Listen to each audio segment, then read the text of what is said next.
Hello, everyone, and welcome to MetaCast. This is the podcast of the Meta-Analyses Academy. My name is Rhanderson Cardoso. I will be your host for MetaCast, and I have the honor of receiving here today a very special guest, Julyana Dantas, who's going to tell us all about her journey from Portugal to Brazil to now residency in the United States at Tufts Medical Center in Neurology Residency.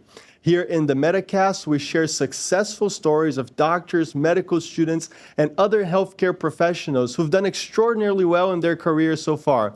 And I can't think of a better example than Julyana to tell us all about her story. We're going to talk about transitions from Portugal to Brazil, transitions from Brazil to the United States, and then also she's going to tell us all about what happens after the match, going from match to actually starting residency, which is the point in her career right now. So Julyana, welcome. I'm so glad to have you. Could you please introduce yourself to everyone? Thank you for letting me come here, Dr. Cardoso. My name is Julyana. I'm so happy to be here with all of you. And I'm a doctor. I graduated from Brazil. I grew up in Portugal. And now I'm in the process of starting residency here at Boston at Tufts Medical Center and Leahy Hospital. I'm going to start my orientation in a couple of days, in like 3 days. So I'm really excited about it. So we're going to talk all about this incredible journey from Portugal to Brazil to Boston for neurology residency. And before I ask Julyana all about how she went through this incredible journey, I just want to give an important announcement. The Meta-Analyses Academy is not affiliated with Harvard Medical School, where I currently work, with Tufts University, or to any other institution. Also, I want to let you guys know that the Meta-Analyses Academy does not guarantee publications. What we do is we teach our students, our learners, how to achieve high-level publications with systematic reviews and meta-analysis. We do not do publications, obviously, for our students, and the incredible results that Julyana and others will share is entirely to their credit after watching our classes and our program. So Julyana, let's start with a little bit of this chronological history. You were raised in Portugal, as I understand it, and then you moved to Brazil. When did that happen, and what was the motivation for that move? All right, so it was in 2009, I think, that I went back to Brazil. I was around 15, 16, and the reason really why I did that change was because I knew I wanted to pursue medical school. And if you know anything about that time, you remember that around 2008, there was a big economical crisis in Europe. So I knew that my family was not going to be able to get me through medical school there. Even though it's much cheaper than in the US, it's still a considerable amount. And in Brazil, if you get into a federal school, you actually can get free higher education. So my plan was to go there and go to free university, and that's basically what I did. It was a conscious decision because I wanted to be a doctor. That's incredible, and it's interesting how people move countries all over the world to do medical school. In Brazil, as you know, a lot of people go to other countries in South America like Argentina, Bolivia, and others. And I know that happens in Europe. It's interesting to see that you went from Portugal to Brazil to do medical school for these financial reasons. How was the transition? Growing up in Portugal, where a lot of our listeners are in Brazil. They're curious to see what our culture looks like to someone who's coming from outside. Yeah, it was actually really tough on me at the time because, I was basically a teenager, and being a teenager in Europe is vastly different experience than being a teenager in Brazil because you have a lot of freedom there. I was used to, being at 2 a.m. in the morning alone in the middle of the road. No one, I wouldn't bat an eye on it. But when I went back to Brazil, I started to realize that I had to be much more cautious about the world in general. And my husband kind of jokes about it, saying, "Oh, you're too pure, you're too naive." But that's just the culture that I grew up in. So it was a bit of a tough transition for me. But, Brazil is a great country regardless. And I did have a good few years there. And where did you move to in Brazil? I moved to Natal. That's one of the countries in the Northeast, one of the states in the Northeast. That's known as the City of the Sun. Nice. Very good. So we're going to jump ahead because I want to focus on this MetaCast here today, on this transition after the match. Of course, we're also going to talk about your application and how you got this amazing result of matching into neurology here in the United States. But specifically, a lot of people have questions about what happens after the match in those 3 to 4 months between match day and between starting residency. So I want to talk about the J1 visa. I want to talk about medical license, but we're going to start with match day. What was it like, that match week, Monday, I think you got that email saying that you matched. What was that like? Oh, it was so stressful, honestly, because you get a day that you say, oh, you have fully matched or you have partially matched. And then you have to wait like 5 or 4 days before knowing where you're going to spend the next 3 to 4 years of your life. And that wait is just so stressful because you were excited. You want to start the next chapter of your life. You want to start planning things and you just can't. So it's just a waiting game that was really tough, but exciting at the same time. Yeah, no, I thought you were going to say it was amazing, it was the best day of my life or something along those lines because, but there's obviously a lot of stress involved. I am a worrywart. That's something you will see recurrently in this podcast. But you got the email, that couldn't have been stressful. Stress was probably until then, but when you got that email, I'm sure you were very relieved. Yeah, for sure. Yeah. That's awesome. So, and then eventually you found out later on that you matched into this great academic program here in Boston, a neurology program at Tufts University. You're starting residency in the next 2 weeks. And then I want to do a deep dive on what happens in the transition. As I understand it, you're starting residency on a J1 visa. Is that right? Yeah, that's right.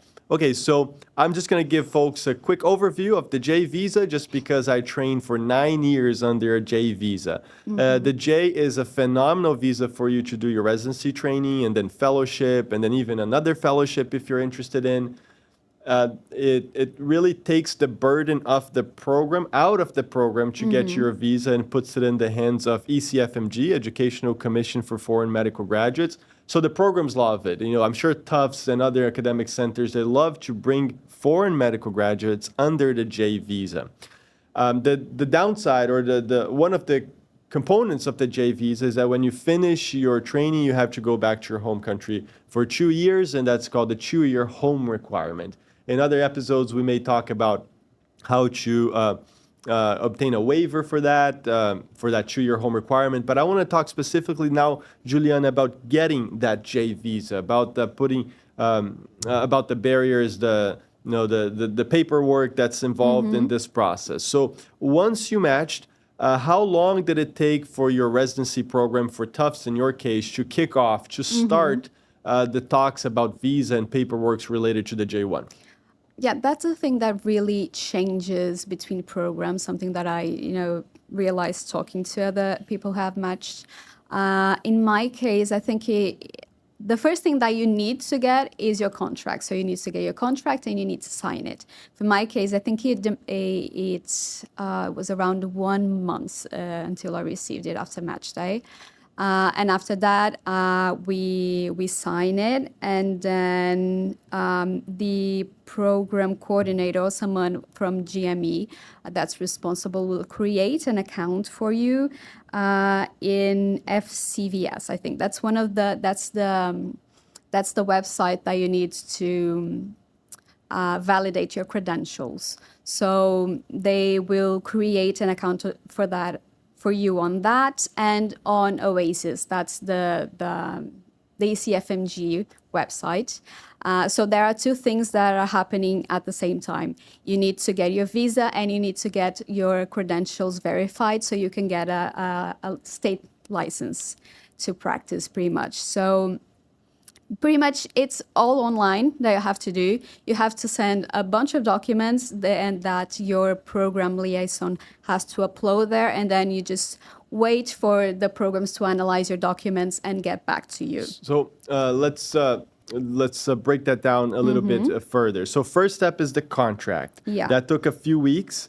When you got the contract, I suppose there was standard language. There wasn't any negotiation involved, of course, because we have no bargaining power. Yeah. We want to come here. We love to do residency. We'd like to do it. So, but there wasn't anything particular on that contract that No. required clarification or anything else. So you got it, you signed it, you sent it back to them. Yeah. Okay. Obviously, there's a dollar amount in that contract, that will differ based on states and different residency programs. In Boston, actually tends to be a little bit higher than other places just because Living here is because expensive. of cost of living. Just give us a ballpark for the first year residency in Boston. I would imagine it's probably in the order of around $60,000 per year. Or? No, it's actually a little bit higher. It's from what I've seen in other programs and my own is between 70 and 80. That's amazing. K per year. Yeah. Yeah, and some programs also give you some stipend for moving and Education. Yeah. Education, I think every program gives you like a set amount per year that you can spend for books and other educational things. Yeah, keep in mind, guys, that this dollar amount that we just talked about, around $70,000, maybe $75,000 per year if you're here in Boston. In other cities, it may be a little bit less. There's obviously taxes in it, so it'll also depend how much you actually get paid. Depends on your if you're married, if you're not. It depends on individual tax situations. It depends on whether there's state tax in your state, like Massachusetts will have on top of federal tax, will have state tax. So we could talk all about salaries for residents in the United States on a separate MetaCast session.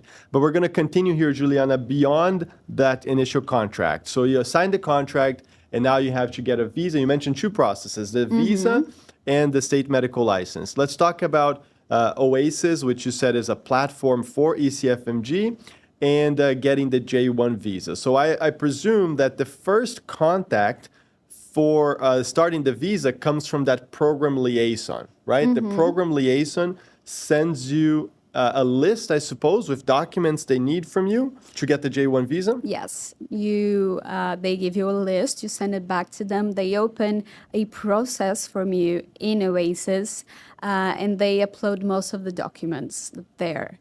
They may ask you to upload some of them, but I think most of the liaisons just upload the things themselves. And after that, you just have to provide some additional things, such as the statement of need. That's a thing that you send an email or a letter to your country's Ministry of Health saying that you need a statement of need from them. Pretty much is a letter saying that your country would benefit from having someone doing residency here in the United States. And it has to be signed by the Ministry of Health. So they send this back to you. And you also have to create some documents saying that you are aware that there is a two-year home requirement and that you understand that you will comply with this. And you have to sign it, you have to notarize pretty much everything and then send it back to the program, and the program will put all of those things in OASIS. Perfect. After everything's put in OASIS, it takes about 4 to 8 weeks for ECFMG to create your DS 2019 and send back to your program. Okay, so lots to unpack there. The program liaison is going to send you a list of documents that you need. You mentioned one of these documents, the statement of need. We're going to talk a little bit more about that, and then also the other components. So the statement of need, as you mentioned, is signed by the Ministry of Health of your home country, stating that they need, in your case, neurologists, stating that they need folks to do clinical work in Brazil, and it would be helpful to have neurologists there. How was the process of getting this statement of need, from the Ministry of Health? In Brazil, it was surprisingly easy. I sent an email saying that I've received the proposal to start residency in the United States. Here is my contract that I signed. I need this letter saying that the statement of need. And they literally got back to me with the signed letter in less than 24 hours. That's incredible. Yeah. That is not how it used to be when I did this. You know, we had to call Brasilia like 50 times and ask for favors. It was really hard to get the statement of need. I wouldn't say really hard, but you had to work for it. Yeah. And I'm glad that that process is more streamlined. Recently, I had a student from in the Meta-Analysis Academy from Mozambique who had a hard time also getting a statement of need from them. She may have been the first or one of the first residents ever from the country of Mozambique. So they weren't to get a residency in the United States. So they weren't as familiar with doing the statement of need there. But I just forgot something. You do have to send some documents by mail to them. But to Brasilia. To Brasilia. Yeah. But once they get it, apparently for me, they send the document right away after it arrived there. Okay. And then they send that statement of need to your program in Boston or, sorry, to this ECFMG. Perfect. Great. So that's one of the components, the statement of need. You have that letter saying that you're aware of the 2-year home requirement. What are the other documents needed to obtain a J1 visa? I assume ECFMG certificate, or what else? There's the ECFMG certificate, your contract, you need your passport. You also need a CV that's organized by month and year. You're just a regular CV. And you need copies of previous stuff that you had from visas. If you did a research fellow, for example, or you are renewing your visa because it's the second year, you have to have the copies of the previous documentation. And you need the statement of need. And I think that's pretty much it. Okay. The ECFMG certificate, did they get it directly from you or did they go to ECFMG directly? Do you remember that? I think they get it from ECFMG directly. Perfect. So you submit all of this, or your program liaison. By the way, the program liaison is a person in each program, each university residency program, that will take care of submitting these documents and helping the incoming residents or the residents to get their J1 visa. So the program liaison gets this list of documents and then sends it to OASIS, uploads it all. How long after that does ECFMG take to issue you this important document called the DS 2019? So it takes about between 4 to 8 weeks is their general ballpark. Also, a thing I forgot to mention that may be interesting to some people. For if you are married or you have children, those dependents can get a G2 visa. And to get that, that's it's pretty easy.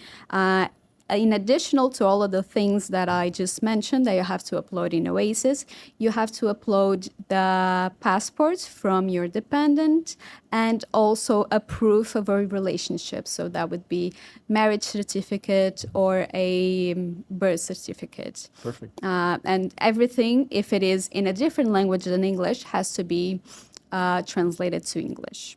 Okay, so a few weeks after you upload this, you get the ECFMG. ECFMG gives you the DS 2019. Actually, they send it to the program. The program sends it to you. And then you get to go to the embassy to get the visa, correct? That process was straightforward. Once you got the DS 2019, to get the J1 visa stamp on your passport? Yeah. So when they issue the DS 2019, you get a number. That's the CV's number. You have to pay a fee, and with that number, you can schedule the interview. To schedule the interview, in addition to that, you have to fill out, I think that's DS 160. Yeah, that's standard for all of the visas, I think. So you can get a tourist visa. You also need the DS 160. You fill out everything. It takes a long time. It's a lot of questions. And once you get everything filled, you get to schedule your interview. In Brazil, at this moment, it wasn't taking a long time. I got my interview for the week after that I was scheduling. And after that, I just went there. It was super quick of an interview in Recife, in the Northeast. And 4 business days later, I think they already sent me back my passport with the visa. Great. So question, which one was easier, to get a match or to get a J1 visa?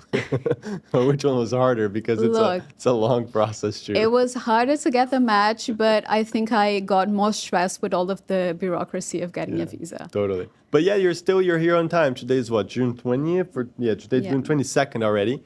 And you're here on time to start residency. So congratulations to you. So let me summarize here in just 60 seconds how it is to get a J1 visa after you match. Okay, so first thing, you're going to get a contract. You're going to sign the contract, submit it to the program where you matched.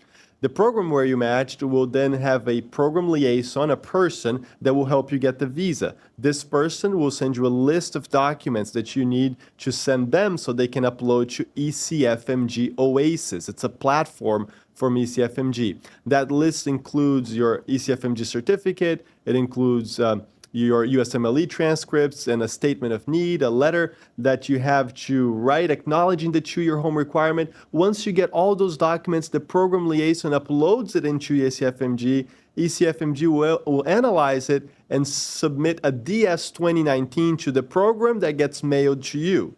Once that gets mailed to you, you get the DS 2019, pay the SEVIS fee, SEVIS, and then with the DS 2019 and the SEVIS fee, you go to the embassy in your home country. And then you get a J1 visa. And that's just part of the process, because now we have to talk about the medical license, the state medical license. Julyana is starting in Massachusetts, so she had to apply to the Massachusetts Board of Medicine. Julyana, what was the process for getting the medical license in Massachusetts? All right, so your program liaison also creates an account for you in the website of the medical board, and you will receive something in an email. You have to fill out the things there. It's pretty standard, but then at some point they're going to ask you if you want your medical credentials verified by a third party. That's usually the FCVS, I think that's what it's called. Yep. And you have the option of doing everything yourself with your medical school. It's significantly cheaper, but I don't know the steps for that. And I don't really know if there's a place that you can get all the steps. Let me just add something else about FCVS. So FCVS, just to be clear, is a separate institution that will help in the process of verifying that you are a doctor, that you graduated a valid medical school, that you have an ECFMG certificate. So they will be a third party that will make the bridge between you and the state medical board, in this case Massachusetts, to help you get that process done faster. They charge a fee. Do you remember how much it is? In total, I think it was about 600. Okay, so we may be a little bit off on that, but if that's the number I vaguely remember. So you pay FCVS, and FCVS will help you. They will get the transcripts from your medical school. They will be in touch with your medical school, with ECFMG, with USMLE. They will do a lot of work to get the documents that the medical board requires. But there's another major advantage from FCVS that you may not be aware of yet, which is when you go do fellowship, if you go to another state, or if you finish residency and you go to another state, FCVS already has all of that. So they don't have to do it again. But if you had done it yourself, now you have, with Massachusetts, now you have to do it in Florida or in Georgia or whatever.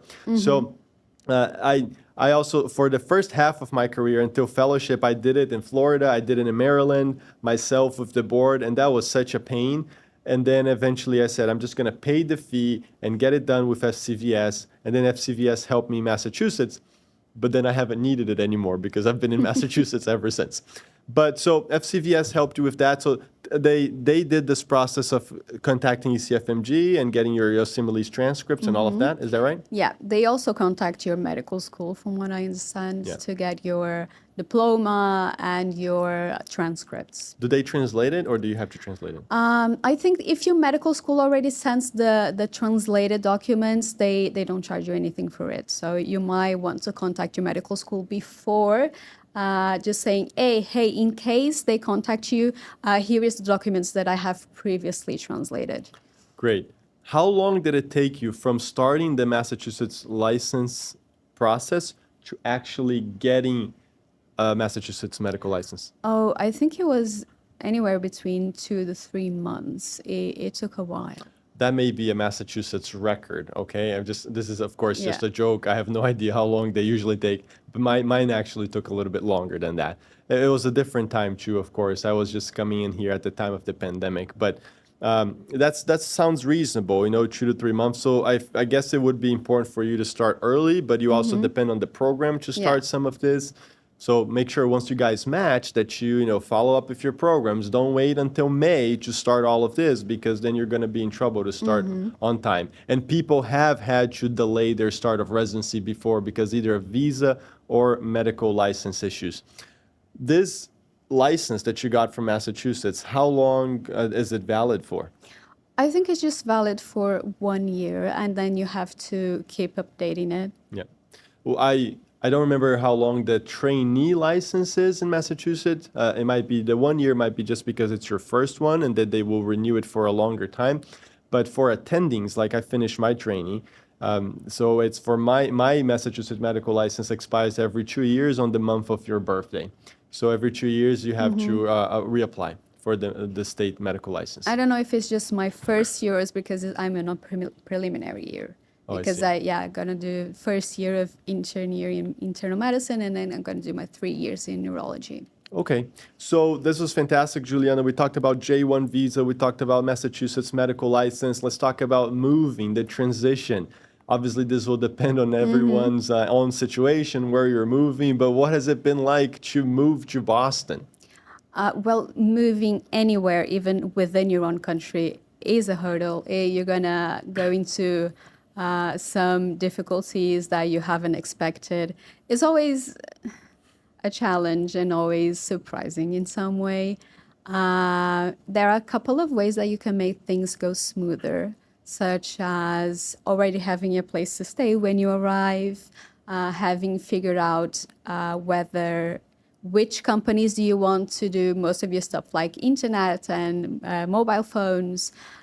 So what you could do, and what I did, was that I called ahead a couple of different providers and I asked them for an estimate of how much it would cost. I did all of my analysis before coming here and decided which companies I wanted to close a contract with. I already had my apartment when I came here as well, which cut some costs down with hotels and Airbnbs and stuff like that. And what else did I do? Oh, I called ahead in some insurances to get some. For example, I have 3 pets, as you know, 3 little cats, and all of them have insurance, and I have contracted that before I came here. It sounds like a lot of work. Yeah, it is. So you have to sit down and put everything on paper and saying, what do I need to get done? And just creating yourself some to-do lists. Can you give everyone a sense of rent prices? You've been looking for apartments, I'm sure. Just a ballpark, of course. Like for 1 bedroom, 1 bathroom apartments, in the Boston area, how much are we looking in terms of rent today? Well, rent here is, I think, just a tiny bit less than in New York, but it's still pretty expensive here. It's outrageous, actually. Yes, it is. I'm living at the moment in Woburn. That's like 30, 40 minutes away from the center of Boston. So, and even then, I'm paying around $2,000 a month. And it was a find. Is it a studio or a 1 bedroom? It's a 1 bedroom, but everything that I've seen in the area and in and around the Boston area for a 1 bedroom or studios were between $2,200 to $2,800. Yeah, I would say that's probably, depending on where you are in the city, on the lower side. So Juliana is outside the city because her first year is not in like the downtown area of Boston.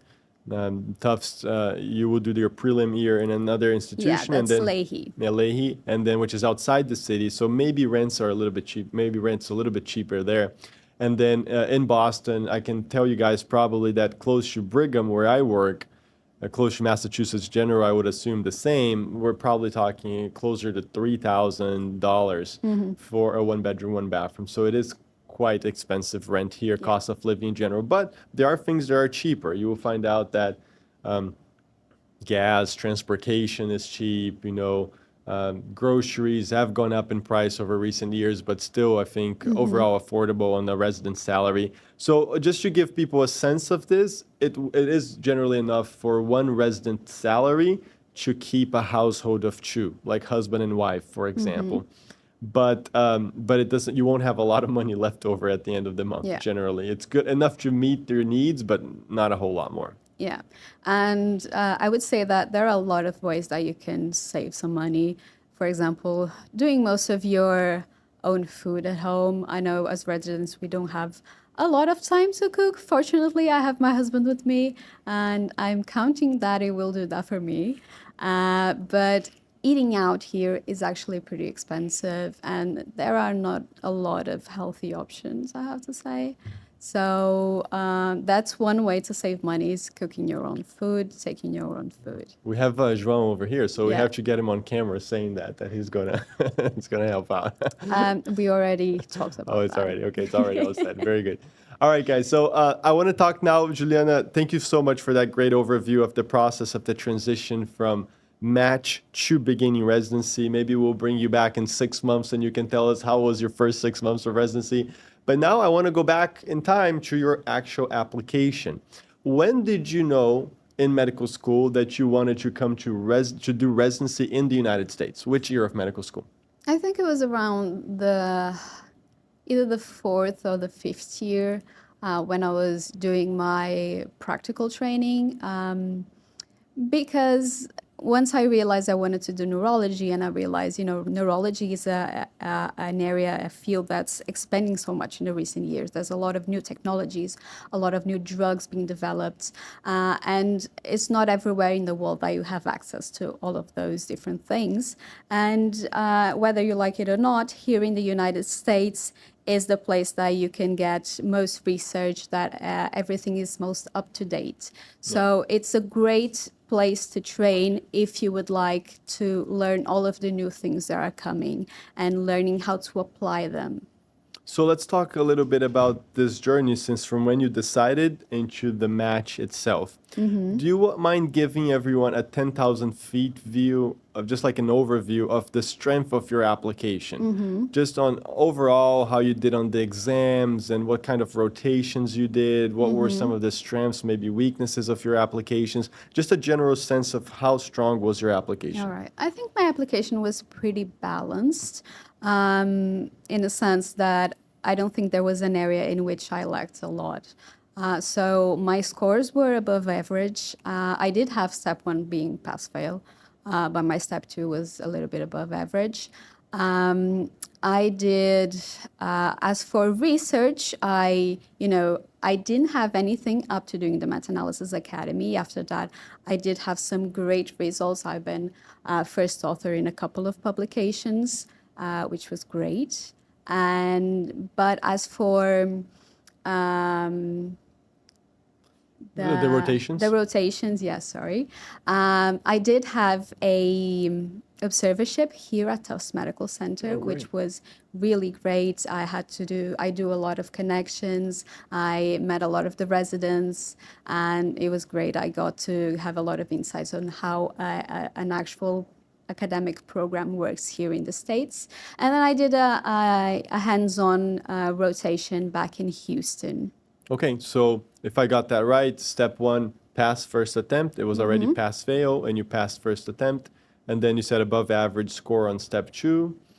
And then you did these 2 rotations. Just 2 rotations, you said? Yeah. And you got your letters of recommendations. Yeah. Were you really confident on the strength of your letters? Like, do you feel like on these rotations you really impressed people and they wrote you extraordinary letters? One of them, I was very confident because the attending that wrote them said, actually, I went to ask for the letter, and she was like, oh, absolutely. And by the way, I never write those letters because I don't think that you can get a lot of sense about the person in an observership. But for you, I'm pretty happy to write it. I think the second person I'm writing a letter in this observership. So I was really happy about that, and I knew that was going to be a good letter.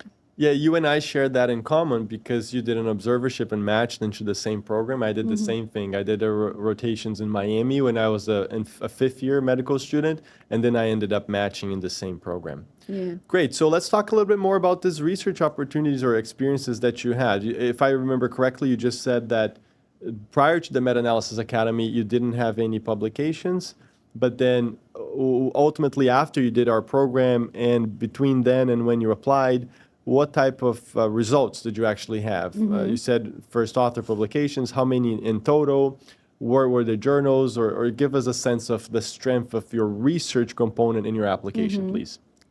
All right. I don't think I had a lot of super powerful publications, but the thing is, throughout medical school, I tried to get involved with research. I went to different mentors. I said I would volunteer, I would do anything that took. At some point, it was pretty stressful for me because I'm going to be a bit vulnerable here, but at some point I thought I was almost humiliating myself and I would cry. My husband would say, just stop all of this because it's not doing you any good. But I really wanted, because it's something that I really always wanted to do, is get involved with research. But ultimately, I couldn't. And when I graduated, I heard about the Meta-Analysis Academy, and I thought, well, this is great because I can do everything on my own and I don't need to depend on other people to do it, other people senior to me. So I took it, and then during the program itself, I already started having ideas and putting together some projects. By the time the program ended, I had already been a co-author in an abstract that had been accepted to the AAN. American Academy of Neurology. Yes. And a couple of months after, I had two first author publications. My first publications, full publications, were as a first author, which was unthinkable to me before the program. And again, they weren't super JAMA neurology publications, but they were still in good journals. And the thing is, I think doing science and doing research really adds up to your knowledge as a doctor, as your knowledge to how to interpret the evidence that you will use ultimately to apply to your patients, and just knowing the insights of how the evidence that you use is being produced. So it really adds up, even if you don't want to be a researcher.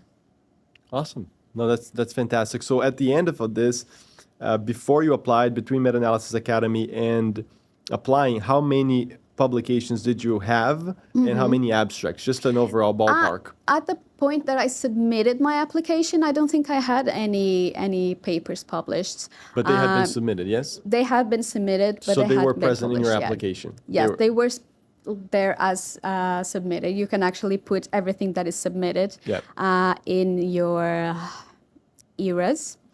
And by that time, I think I had either 5 or 6 presentations. And that was it, I think. Congratulations. And then you also served as Director of Education of the Meta-Analysis Academy. Julyana was a tutor in our program. She did extraordinarily well. She served as the Director of Education, spearheading the initiatives in education during our program. Can you share a little bit about that experience? Yes, actually, that's the thing. First of all, I would never expect that I would serve as a role in a million years, but it was something that actually the programs took a lot of interest in, because they heard the name Meta-Analysis Academy. What is that? I've never heard of it. And they were really interested. So I pretty much spoke of the Meta-Analysis Academy in all of my interviews, and people were really excited about it. And I had to explain a lot of the responsibilities that I had. And I think that overall makes you a good candidate, having positions of leadership, having positions in which you have a lot of responsibility over other people and projects, because it shows that you are versatile and that you are a responsible person. And that ultimately, those are good characteristics for a resident. Yeah, absolutely. We talk a lot about publications in the Meta-Analysis Academy. Of course, we help our students get those. But the application for residency in the United States, it's a multifactorial system. So you have to do well on your steps. You have to take advantage of these other components too, volunteer activities, leadership skills. And these experiences are valuable. You never know what's going to catch the attention of an interviewer. And the research opportunities that, for example, meta-analysis will afford you will help you also develop these connections, these collaborations, these additional skills. Like in your case, it was teaching as a tutor in our program. So here I want to do a shout out to those listening who've done the Meta-Analysis Academy. If you want to become an ambassador, a tutor, a teaching assistant, we'd love to have you and potentially may even help you grow as a person, build your curriculum, and potentially even help you get into the door in residency application. Absolutely. Juliana, in this journey, since fourth year, fifth year medical school, you decided to come, and then you did the steps, you did the research in the Meta-Analysis Academy, the rotations, all of that. What was the biggest hurdle, the biggest obstacle, like the biggest challenge that you had to overcome in this process to get in the door? All right. So what's most difficult really changes between people. Fortunately, I already have a pretty good English by the time I started all of this, so it wasn't really too much of a challenge for me, even in the rotations. But I think the one thing that it was harder was the financial costs, because it is pretty expensive to come here and find a place to stay and eat while you're not working, while you're just spending money and doing your rotations. So I was very fortunate to have my husband help me with all of this. He's also a doctor, and he graduated a little bit earlier than me. So he started working and supporting both of us while we were doing the process. And we've decided to focus on my process before, and now he will, start his application. That's great. And everyone has their own financial story on how they finance the process. Like in my case, during the earlier years, I had a lot of support from my parents.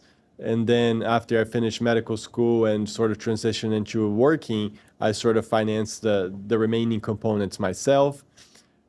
And in your case, you were, throughout some of this, you were already graduated. You were working, you had a job as a physician in Brazil, which obviously helps. But then you mentioned this very valuable support from your partner, right? And how important was this to you, like in the process, of course, of ultimately succeeding? Well, I have to say, to me, it was integral because would I be able to do it without his support? Probably, but it would take me at least twice as long. And would I would absolutely take a toll on my mental health. So I am really, really grateful for everything he's done and for all of his support and all of his just being there for me. And he's a physician, and he also will apply for the process, right? Well, how far advanced in the process is he?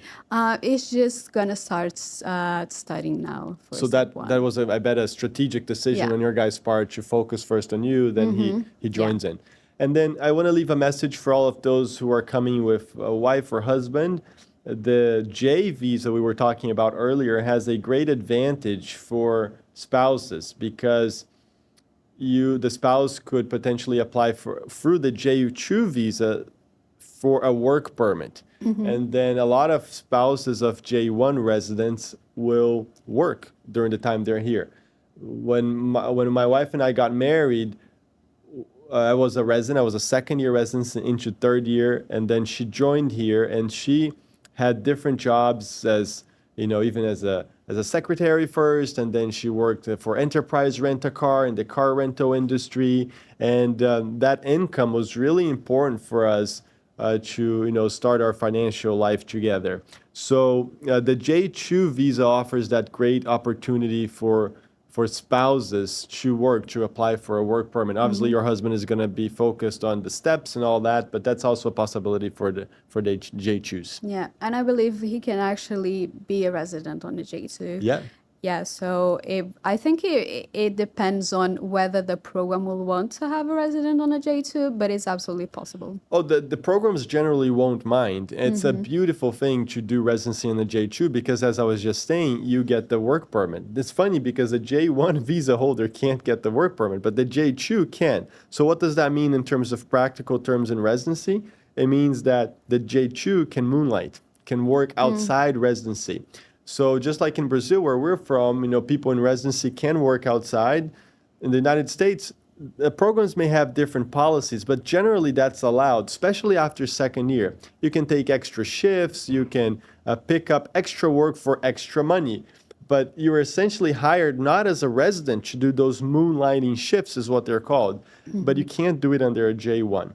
But under a J2, if you have a work permit, you can. So I know a few couples where J1 and J2, J1 just works in residency, and the J2 visa holder works in residency and makes some extra income for the couple. So that's something to look out for. And I would definitely try to do the residency for him on the J2 if he could.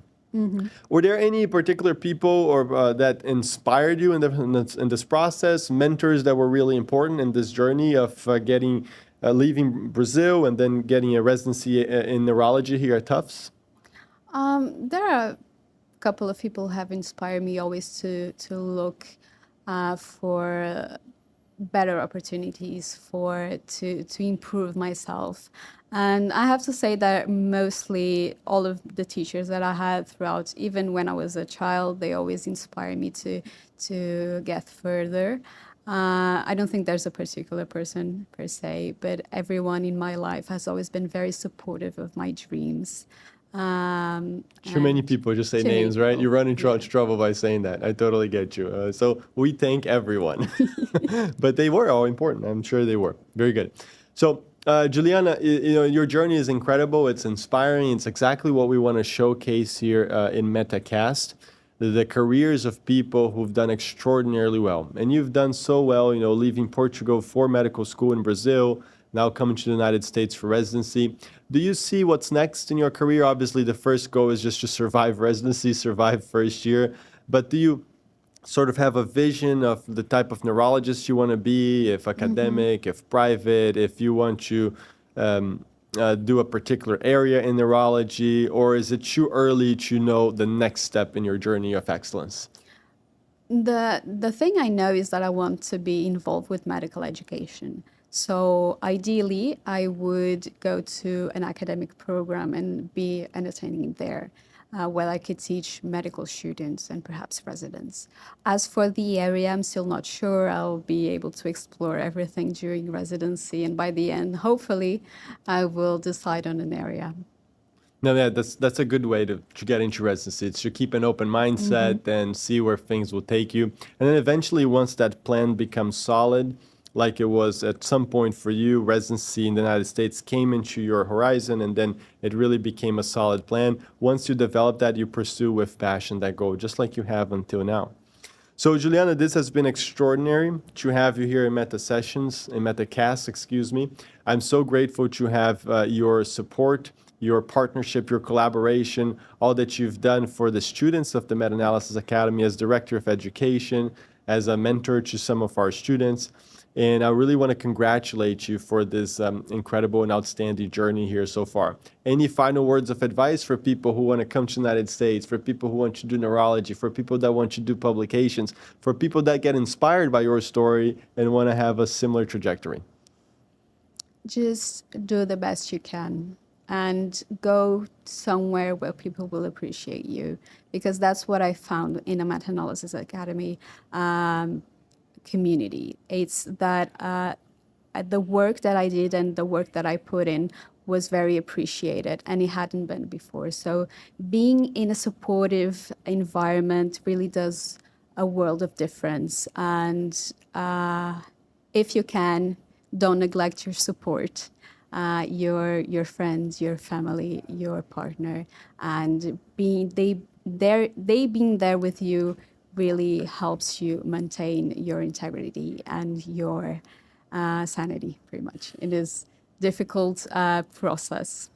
So that's it, everyone. I just spoke with Julyana Dantas here in the MetaCast, where we discuss successful careers. Julyana moved from Portugal to Brazil for medical school, and then she decided to come to residency in the United States. She passed her USMLEs, got a good score on step 2, did her rotations here in Boston and in Texas.